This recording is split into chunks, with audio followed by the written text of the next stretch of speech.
Hey, did you see that down there? You see that? Those are all the people not playing green in set 1 of Fusion World. It's a lot, right? Yeah. You gotta tell them. They play green. Green best color.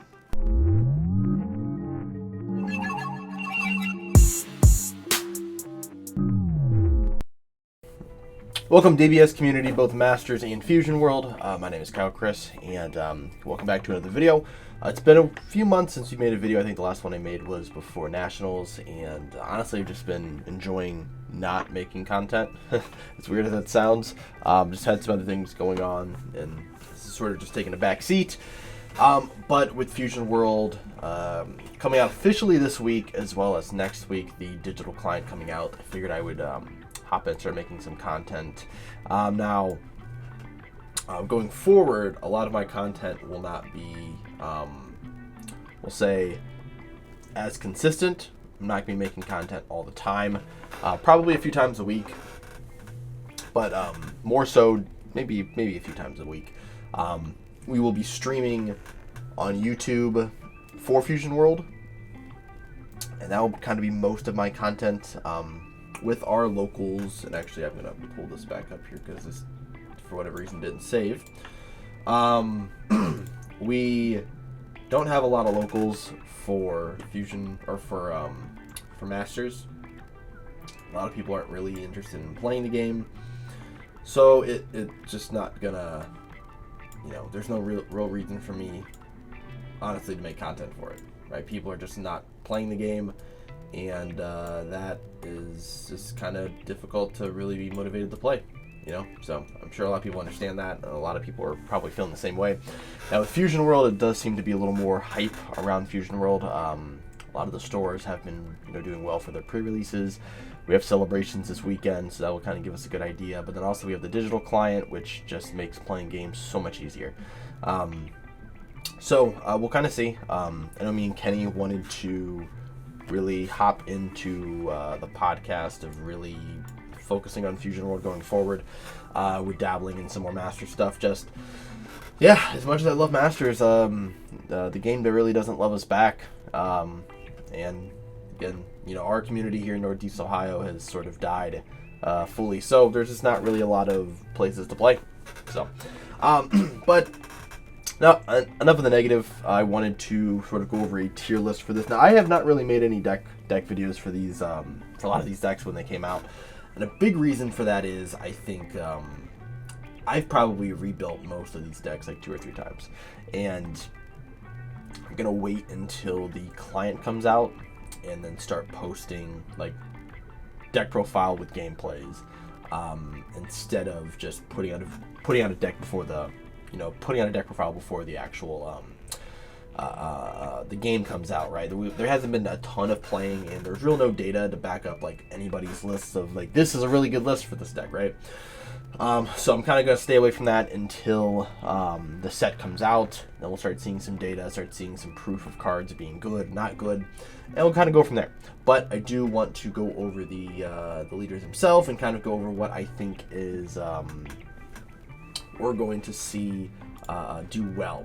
Now, I will preface this by saying I do believe all of these decks have positive traits. I think every one of these decks actually have something about them that is good, and we'll talk about that when I talk about the deck. I think every deck here has something that is good about them. There are a few decks that are just kind of head and shoulders above every other deck. It's just kind of what happens, just how the set sort of supported them. So we'll go over each one of these decks and give you a true, honest opinion of what I think, where I think a lot of these decks fall. So I'm actually going to remove C tier because I don't really feel like there are any like C tier decks. S tier is going to be basically the top echelon deck or decks that seem to be the highest, that seem to be the highest vocal point of most of the community right now, and probably what will end up doing well. And as you can look at a lot of these tier lists, are kind of all over the place, right? Which is insane to look at. That you can look at like probably 15 different content creators tier lists, and they're all going to be different, which is very, very interesting. And I believe mine will be different from theirs as well. So we'll start with the starter decks and then go on to each of the colors. As you see while we were talking, I just kind of separated this. For whatever reason, whenever you switch to presentation mode, it basically removes all of your stuff. So that's kind of strange.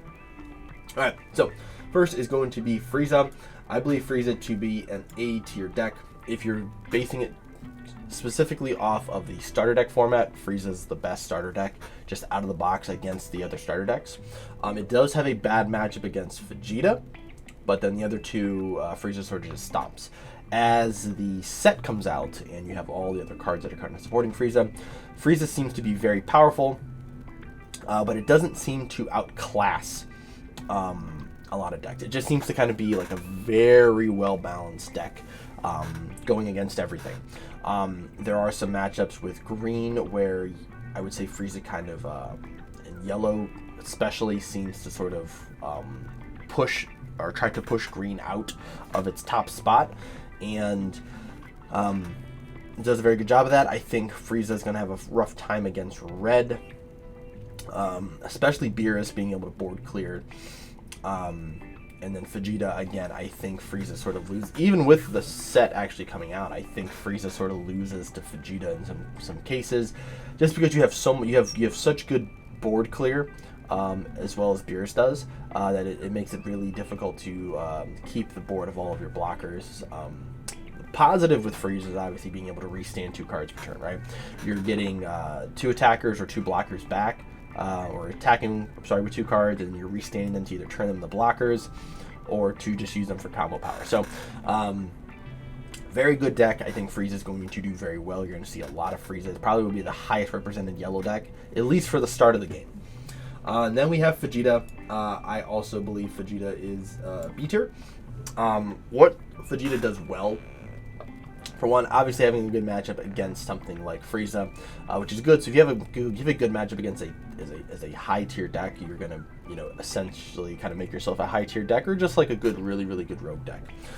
Blue is sort of lacking in this particular format, I guess. Just the in set, not having a secret rare, you're kind of limited on what you can do. You have some loops and things you can kind of take advantage of, but your leader being able to swing for 35k is very powerful. It does limit you in hand size, because you can't go over 7 without having your effects. Obviously you can have like 8 cards in hand, play a card, use your effect, draw more cards. So you can kind of do that, right? But I'm going to put Vegeta at A tier. It might fall down to B tier as we start putting some other decks in here, but we'll start there.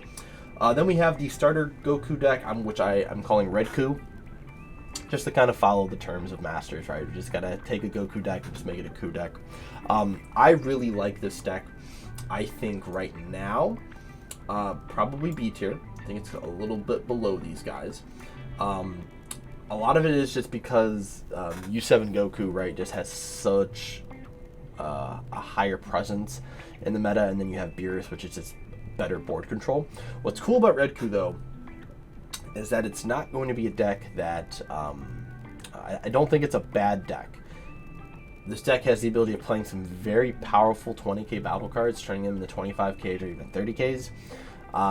So you're getting a lot of value there, right? There's obviously there's the Goku from the promo deck, or the promo set, that is a 25k when you awoken. You can make it a 35k. You have Botamo.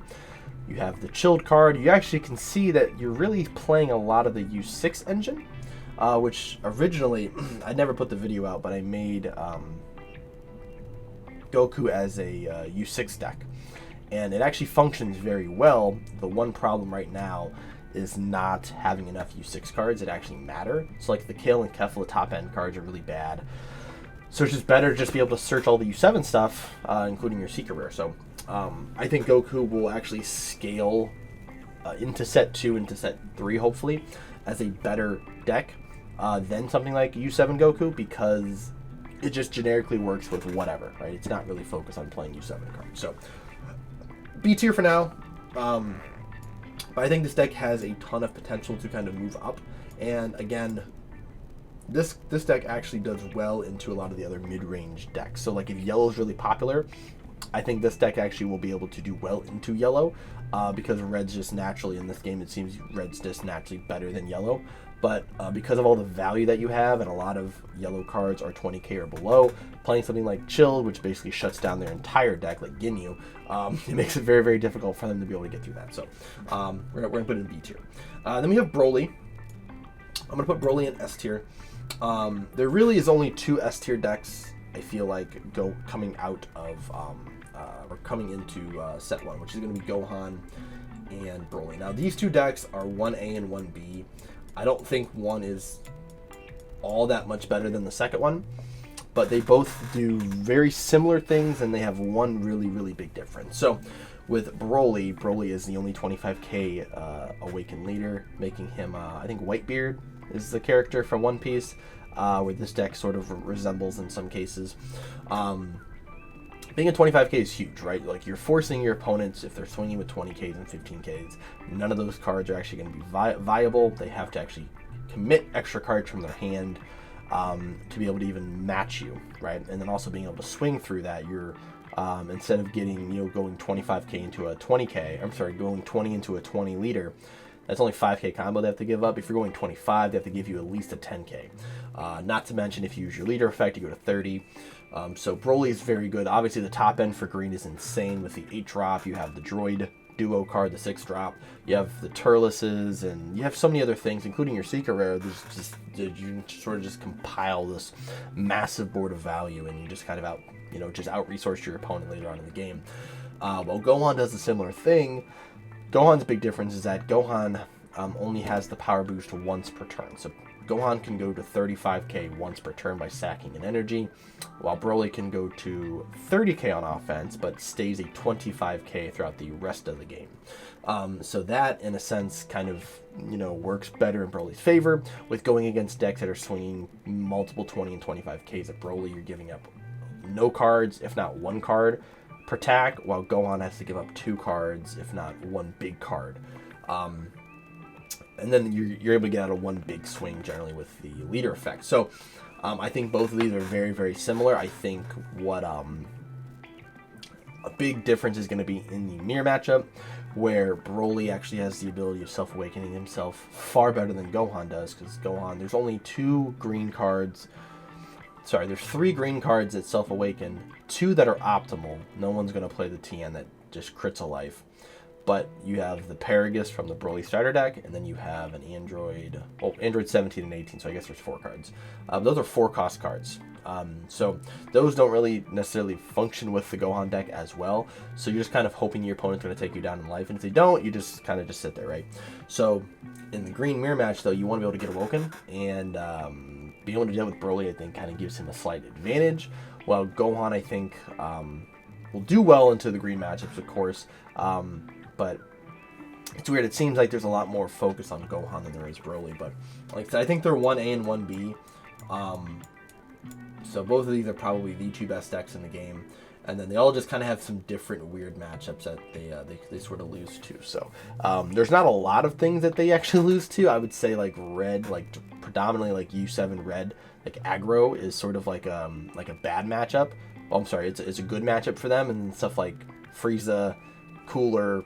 Those seem to be worse matchups for these decks. It also just depends on how you draw. If you mulligan really bad, you're just going to get steamrolled. So that's the other problem with Broly, I would say. So like again, like 1A, 1B. And then we have the Android deck, which I'm going to put at, I'm going to put right here. It's slightly worse than the other 2 decks, but it also has the best ramp engine, being able to use the Dr. Gero's Lab to just ramp androids from your drop area once per turn for 1 energy, and you get that card in active mode, so you're basically just paying an energy just to get an energy. It's very, very good, and so in the late game, this is good. I don't think, if you look at the matchup with the other green decks, I think Droids probably loses the matchup most of the time into those 2 decks, and then also because you're really focused on seeing the Gero's Lab, you have to pay basically 4 energy to ramp 1 energy, while with the other 2 decks, you're just going to play Destructive Strength and pay 3 to get 1 energy. So I put it down a tier. It's still green, so I mean, realistically, if you have all the good green cards, you know how to play the deck, you're probably going to beat most of the decks, just because of how powerful green is in this first set. Next is yellow, so we have Cooler. I'm going to put Cooler in, We're going to put cooler right, so we're going to do this. We're going to put cooler right here. So, again, these two, so the cooler deck, man, it, being a crit leader, you have some disadvantages. Obviously, you're not drawing on the front side, but then you also have some advantages by being a 20k crit leader. So you're gassing your opponent for resources early. Being able to restand cards is very effective. You can restand 4-drop Frieza Clan, I believe it is. Let's say Frieza Clan. It's one or the other. It's Frieza Clan or Frieza Army. It should be Frieza Clan. Yeah. You can restand a 4 or less Frieza Clan or an energy, which just allows you to push further, turning your cards into dual attackers. Also, once per turn, it's very powerful. So you're kind of lacking in hand size, but you're more pushing towards that aggressive up-tempo type of style. And there's a lot of that in yellow. I think the cooler deck will actually shock a lot of people. I think it's gonna be very popular once we start seeing, because realistically, so like some of the crit leaders you can really push into green, very difficult, make it very difficult for them by pushing these giant 40k crit swings early and just kind of removing resources from them while they're not able to kind of get their own resources going. So that might be a problem. So I definitely can see this cooler deck being good. I think it's slightly less than Frieza, just because Frieza has, I think, more value later on in the game. And if you start running out of gas with cooler, as well as most of the crit, I would say this and the Goku Black crit leaders, once you start running out of resources, you just get gassed, and then it's, if your opponent knows how to control your life and you don't have the ability of awakening, you're going to lose. So you're kind of trying to push really fast early, and then if you run out of gas, you run out of gas. So then we have Ginyu, and surprisingly, I do think Ginyu is going to be I want to say gimmicky, but it's in this weird category. So I'm actually gonna make another tier list here. We're gonna make another little let me color these a little bit differently. So I'm gonna make another little spot here. All right, so we got that, and then this is gonna be. So I'm gonna put this guy here, the Ginyu deck. So this deck is solely focused, I'm gonna say solely focused, but solely dependent on drawing like the perfect hand. So Ginyu has the ability of just going really wide very quickly. You play Ginyu cards, you tap them. Generally, a lot of them play other Ginyu cards when you tap them, or if you just play them, and you're able to kind of just spam out a ton of cards, right? One big thing about this deck is that the activate main, you tap 3, you discard 2 cards, and you restand all of your Ginyu Force cards.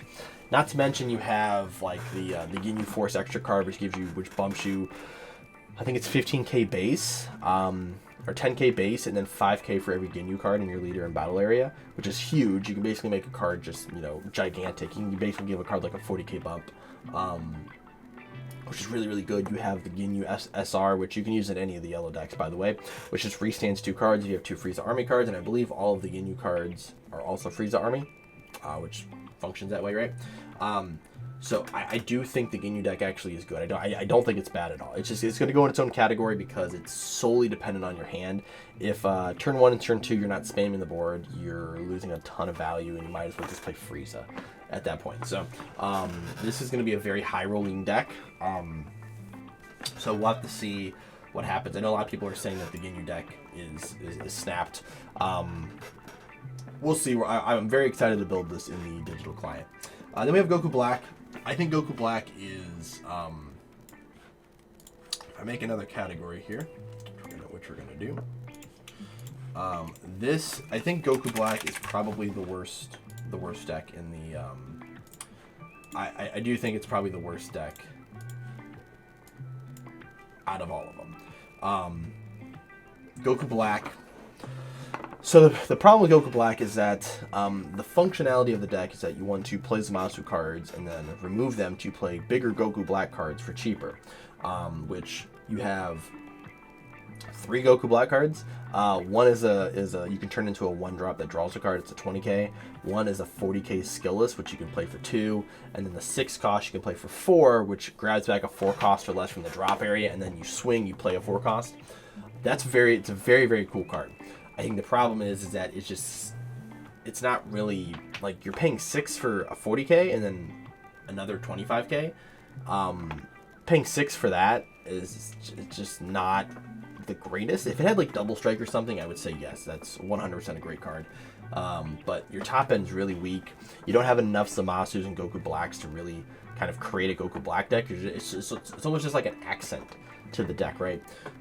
So there is like some like gimmicky stuff you can do with the Pilaf and the Pilaf card, and you can recycle Final Hope Slash and swing 40k crit every turn. It's without Awakening. It's very gimmicky. If the deck becomes popular, you can basically just, in any deck, just play blockers, and then they can't really remove that. So they're going to have to waste an energy to get rid of the blocker, then swing crit, so it's going to kind of tap them out of energy. So I definitely think it's probably the weakest deck. I think if we get a few more Goku Black cards, like if they would have released like one more Zamasu and like one more Goku Black card, I would have a completely different opinion on it. But the top end for blue is just not very good. The 40k is cool, but again, if it should have been double strike or something with all the other effects, and then this deck would probably have been like B tier, if not close to A tier. So we're gonna put it in C tier, and just kind of below everything else. Trunks is probably the best blue deck. I'm gonna do this. So yeah, Trunks is probably the best blue deck in the game.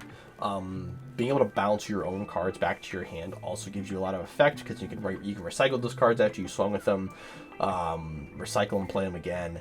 You have the Mai card, which allows you to draw cards. Obviously that's good in any blue deck, but Trunks having that ability to bounce stuff is very, very good. You're not limited by the 7 card restriction for your hand. Obviously on the flip side, you're not getting the extra 15k bump, so there is that. I think Trunks is going to do well in, again, the yellow matchups. I think it does well into the mid-range red matchups. I think blue will struggle. Blue still kind of struggles against green, which is hilarious because it's the same way in Masters, but they're just like different decks. So it's very interesting to see how that's going to go. I think Trunks, again, is probably going to be the... I don't even know if Trunks would be the most highly represented blue deck, because I know a lot of people are saying that. I've seen a lot of people say that Vegeta is better. So I think maybe it's just my opinion, but I think Trunks is probably the better out of the two. Mainly because of the hand restriction, you don't have to worry about that as much. Then we get to red, so we have Beerus, which I would put Beerus above all of these decks here. Beerus being a red control deck, it's very, very exciting to actually see this in the game. 20k crit leader on the front side, it doesn't really bother you too much because you're able to kind of draw some cards. But then when you get to the other side, you're still a 20k leader, obviously, but now you have the ability of negging a card by 10k, which makes Beerus very, very good. You have a ton of just power reducing cards in red, so between that and your leader, you're basically almost able to kill everything except for 40k battle cards without actually exhausting way too many resources. I think Beerus is going to be very, very popular. It's very close to being S tier, I would say. It's very, very close to being S tier out the gates. But we'll have to actually see if people end up playing it. I think more people are going to gravitate towards playing green, and then the counters to green being yellow, like some of the aggro yellow decks. So we'll have to kind of see once the official game comes down. We start getting some tournaments and digital client, data and stuff like that. And then we have Super Saiyan Blue Goku, or 7Ku. I'm going to put 7Ku at the top of A tier. What's cool about this deck is it is basically Red Zoro, I believe, from One Piece, if I'm not mistaken, which gave basically, I think it gave all red Zoro cards 5k. I don't play One Piece, so if I'm wrong, let me know. But you're able to give all of your U7 cards just a flat 5k on your turn. So you're turning all of your cards just into 5k bigger, which is really good. You have crits and double strikers galore in red. So this is going to be a very popular deck, probably the most popular red deck. It might be the most popular deck next to like Green Gohan that we're going to see represented in the game. So this is a little top heavy here, so we're actually going to move some of this stuff around. I'm going to move Cooler down here, and we will move Android here, and we'll do this probably. Yeah, I think that works the best. yeah, once I get everything down here, you kind of have to look at them just to make sure that, okay, this makes the most sense. Okay, yeah. Cool, so I wanted to make it a little more equal. Yeah, so I think this is good. So these two decks, again, Broly and Gohan are probably the two best decks going into the next set, or into the set. Red gonna be very dominant with these two here. Trunks and Frieza, very good mid-range decks. And then, like, I mean, really, it's really close between A and B. Like, I think all of these decks here collectively can do well. It's just all of these decks, how do these decks fare against Broly and Gohan? That's kind of the big thing, is all these A and B tier decks, how good are these decks compared to Broly and Gohan? And can you consistently beat both Broly and Gohan, in a series? So, yeah, and then Goku Black down here, Ginyu there. That seems about right. So that is the tier list for you guys today. Let me know what you guys think. Again, very different. Like I said, I've seen a lot of different lists kind of going out there. So, let me know what you guys think. Like I said, I'll try to put out some content when I can. We will be streaming. I'll try to stream on the 29th. That is the day that Final Fantasy VII Rebirth comes out. So we'll see if we're streaming then. We'll figure it out as the time goes. So thank you guys for watching. Hope you guys enjoyed the video, and let me know what you guys think of Fusion World down below, and I will see you guys in the next video.